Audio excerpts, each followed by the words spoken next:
अस्सलामुअलैकुम students, welcome to sir Sarfaraz commerce hub online class. Students, आज का हमारा टॉपिक जो है वो इनकम स्टेटमेंट का है, यानी फाइनेंशियल स्टेटमेंट हमारा मेन टॉपिक है। फाइनेंशियल स्टेटमेंट में बहुत सारे उसके सब टॉपिक्स होते हैं।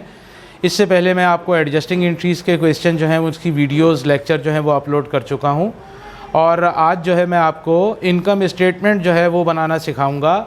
ये आप अपनी स्क्रीन पर जो देख रहे हैं, ये मैंने इनकम स्टेटमेंट का एक कंप्लीट फॉर्मेट बनाया है। ये कोई ईयर सॉल्व नहीं करवा रहा हूँ आपको, ये मैंने एक कंप्लीट फॉर्मेट बनाया है। तो चलें आइए देखते हैं कि इनकम स्टेटमेंट को कैसे सॉल्व किया जाता है।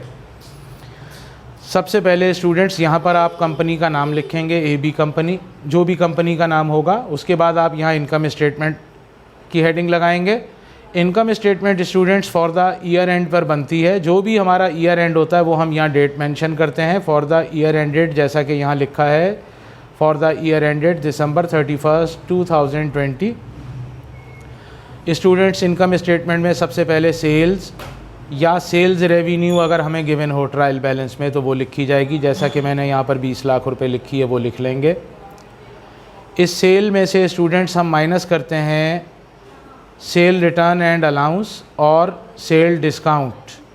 अगर ये दोनों अकाउंट मौजूद होंगे तो यहाँ पर हम दोनों लिखेंगे, जैसा कि मैंने यहाँ लिखा है सेल रिटर्न एंड अलाउंस 50,000 है और सेल डिस्काउंट 25,000। इन दोनों को यहाँ लिखें और उसके बाद इन दोनों को टोटल कर लें। टोटल इसका यहाँ लिखेंगे इस नेट सेल के सेल्स रेवेन्यू के नीचे 75,000। इस 20 लाख में से ये 75,000 जब आप माइनस कर लेंगे तो जो आपके पास वैल्यू आएगी वो 19,25,000 आ गई। इसे हम कहते हैं नेट सेल्स। ये हमारी नेट सेल है, ठीक है स्टूडेंट्स। उसके बाद इस नेट सेल में से माइनस होती है कॉस्ट ऑफ गुड सोल्ड। तो कॉस्ट ऑफ गुड सोल्ड में सबसे पहले हमने हेडिंग लगाई है इसकी। इसमें सबसे पहले हम लिखेंगे मर्चेंडाइज इन्वेंट्री ओपनिंग, जो कि ये 4 लाख मैंने ली है। इस ओपनिंग इन्वेंट्री में फिर हम ऐड करते हैं परचेजेस को। परचेजेस हैं हमारे पास 15 लाख।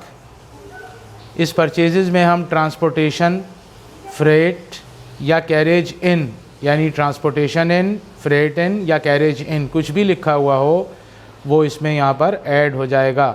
तो 15 लाख में 1 लाख को टोटल करके इसको यहाँ सिंगल लाइन लगाएंगे, अंडरलाइन कर लेंगे। ये हो गया 16 लाख। ये कहलाती है हमारी डिलीवर्ड कॉस्ट।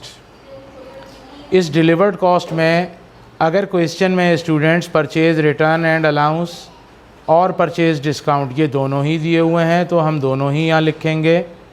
और 16 लाख में से ये 50,000 को माइनस कर लेंगे तो ये 15,50,000 हमारे पास अमाउंट आएगी।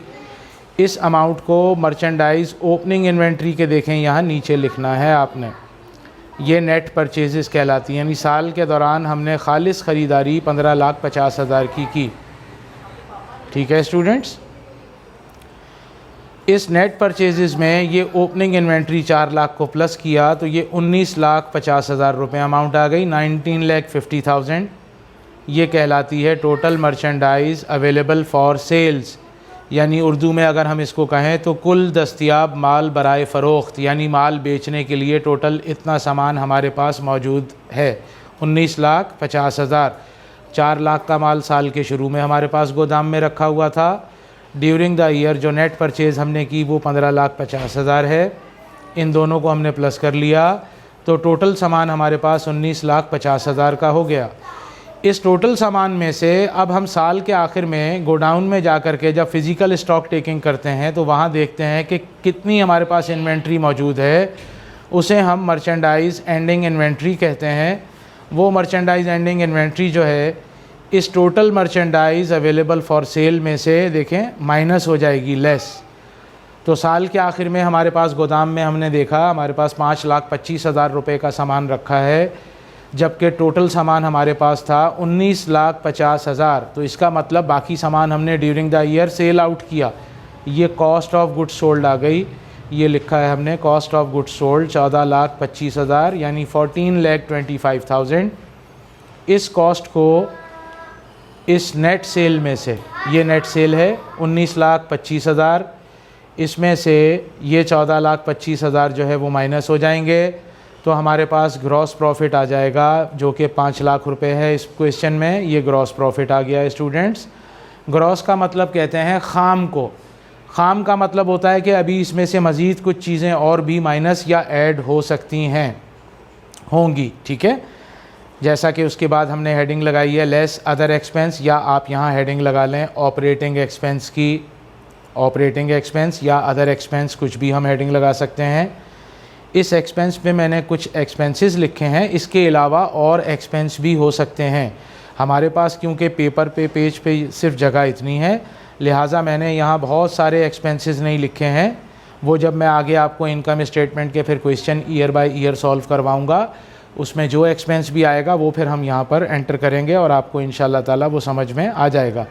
तो यहाँ पर मैंने अभी सैलरीज एक्सपेंस लिया है 10,000, रेंट एक्सपेंस लिखा है 15,000, बेडेड एक्सपेंस हमने लिया 2,000, depreciation expense 3,000, insurance expense 4,000, advertising expense 6,000, office supplies expense 5,000।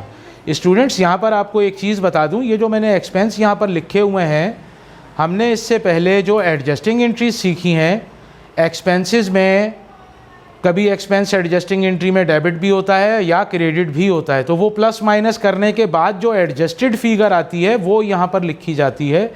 वो जब मैं आपको इनकम स्टेटमेंट करवाऊँगा ईयर बाय ईयर, तो उसमें फिर आपको मैं बताऊँगा कि एक्सपेंस जो है वो ऐड हो रहा है या लेस हो रहा है हमारे पास, ठीक है। ये क्योंकि फॉर्मेट है, आप इसको अच्छे से समझ लें। ये हमारे पास टोटल अदर एक्सपेंस बने, ये देखिए हमने यहाँ लिखा टोटल अदर एक्सपेंस। इन सब एक्सपेंसेस को हमने टोटल किया है, ये टोटल बने हैं 45,000। इस ग्रॉस प्रॉफिट में से स्टूडेंट्स ये टोटल अदर एक्सपेंसेस को हम माइनस कर लेंगे तो हमारे पास एक फ़िगर आएगी 4,55,000 की। ये ऑपरेटिंग इनकम कहलाती है। ये आ गई हमारे पास ऑपरेटिंग इनकम। इस ऑपरेटिंग इनकम के बाद अगर क्वेश्चन में अदर इनकम गिवन हो, यानी सेल के अलावा जो इनकम होती है वो अदर इनकम कहलाएगी अब हमारी। तो यहाँ नीचे आप हेडिंग लगाएं, यहाँ लिखें ऐड अदर इनकम। अब अदर इनकम में जो भी इनकम है, जैसा कि मैंने यहाँ लिखा है कमीशन इनकम, ये 25,000 मैंने एज्यूम की है। 4,55,000 यानी 4,55,000 में 25,000 को ऐड अप कर लेंगे तो टोटल बन जाएगा 4,80,000, जो कि net income for the year आ गई हमारे पास। तो स्टूडेंट्स ये मैंने आपको कंप्लीट एक फॉर्मेट दिया है इनकम स्टेटमेंट का। इस फॉर्मेट को ही आप फॉलो करेंगे। इसके बाद जो मैं क्वेश्चन सॉल्व करवाऊँगा, यहाँ पर एक चीज़ आपको मैं बता दूँ, इस इनकम स्टेटमेंट में मैंने ये cell return, sale discount, purchase return, purchase discount, ये दोनों ही अकाउंट लिखे हैं, या ये ट्रांसपोर्टेशन फ्रेट इन लिखा है। सम टाइम ऐसा होता है क्वेश्चन में कि इन दो में से कोई एक अकाउंट गिवन होता है, अगर एक होगा तो सिर्फ वही लिखा जाएगा। अगर ट्रांसपोर्टेशन नहीं है हमारे पास तो इसको नहीं लिखेंगे हम। इसी तरीके से अगर परचेज़ रिटर्न एंड अलाउंस या परचेज़ डिस्काउंट, ये दोनों ही अकाउंट नहीं होंगे तो ये दोनों नहीं लिखे जाएंगे इनकम स्टेटमेंट में।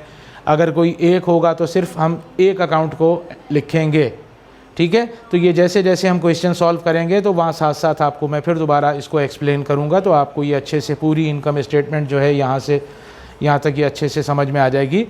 अभी तक का हमारा जो है ये इनकम स्टेटमेंट का फॉर्मेट जो है कंप्लीट हो गया।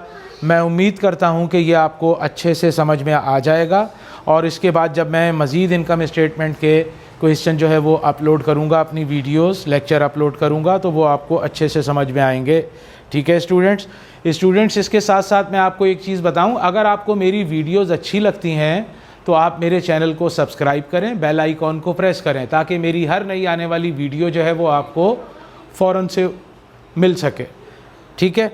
और ज़्यादा से ज़्यादा मेरी वीडियोस को शेयर भी कीजिए अपने ग्रुप्स में, अपने दोस्तों में, अगर आपको मेरे लेक्चर जो हैं वो अच्छे लगते हैं, समझ में आते हैं, ठीक है। तो इंशाअल्लाह ताला अब मैं इनकम स्टेटमेंट के नेक्स्ट टॉपिक के साथ आपकी खिदमत में हाज़िर होऊंगा।